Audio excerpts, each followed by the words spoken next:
Grow your career with a Master of Agribusiness degree from Kansas State University.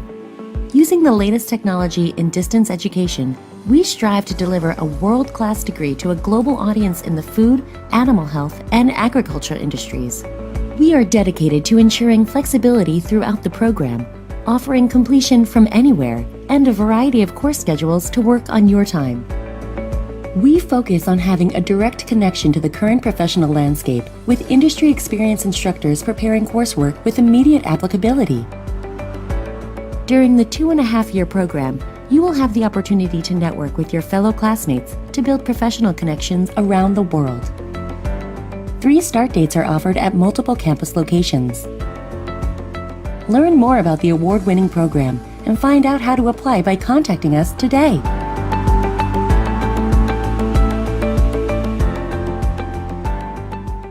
In celebration of the 2015 National Ag Day, Agri-Pulse hosted a panel discussion on farm-to-fork politics moderated by editor Sarah Wyant.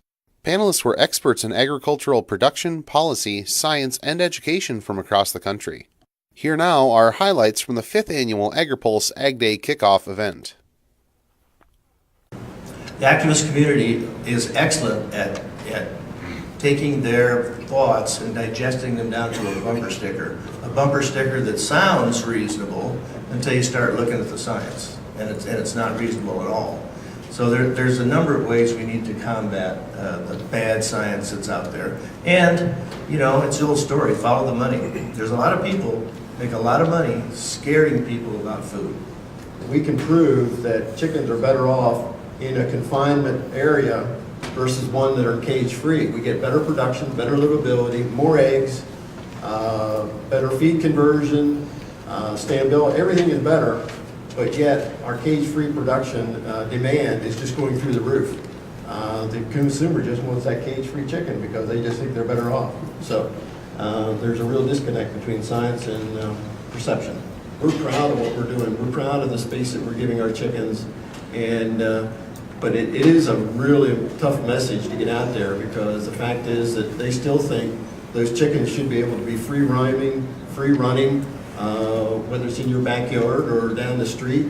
I'm not quite sure where it's at, but it is really a difficult issue when you get the different activist groups that are out there preaching their message to get it across. But it's something that we need to be more proactive and promote our practices and open up the door and let reporters come, let people come and see what you're doing. That's the best way that I know how to get our message out. Some of the perception that's out there is being driven by social media. Social media is being used to drive those perceptions and those false perceptions. I would also add, though, that agriculture generally, food production generally, needs to take back the mantle of being green. And we need to take back the mantle of being environmental stewards and being sustainable. And why ag and food is more sustainable today than it's ever been in our history. And we need to take that environmental green mantle back, because it's been taken away. It seems that in the U.S. we always have another wave of innovation, and you don't really see hotbeds of innovation that we have in the U.S., whether they come out of agriculture, out of traditional disciplines, or like in the area that I'm working in now in Silicon Valley with digital agriculture and digital technologies. This cycle that we have of federal funding of research that then gets spun off into private companies supported by venture capitalists, eventually usually either growing into big businesses like Google or being taken up by big companies like a Monsanto, and being pushed even further, I think is unique in the world. So I don't worry too much that just because others may adopt our technologies eventually that the U.S. is losing its edge. The fact of the matter is, Brazil and China are now outspending us on ag investment, on ag R&D, and that's a fact we can't excuse, or we can't not put on the table as well.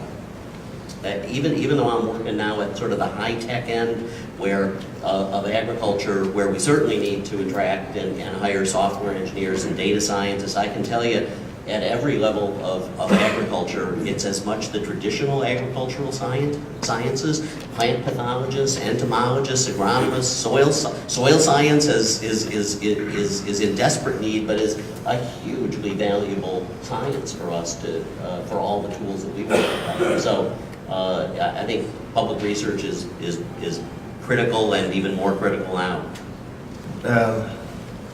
The thing that many people in production agriculture are wrestling with now is some sort of transition program. And it's not because there aren't young people out there wanting to be producers of food.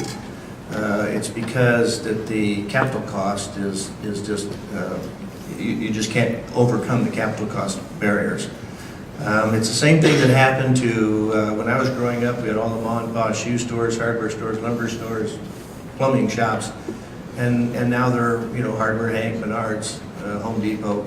And what happened was, mom and pa had the lumber yard, and they had a couple $100,000 worth of inventory there, but the next generation can't come in and buy that inventory and make a profit. If the inventory is paid for, it's okay. And that's the way farming is today. Farming is about the last bastion of the mom and pa business. But it's over the next 10 years, I think a lot of it's going to disappear. And I don't know what the new structure is going to be. The new Menards, McDonald's structure of food production is going to be. Agriculture's already engaged. The ag community is probably one of the most engaged sectors in public policy that we see here in Washington.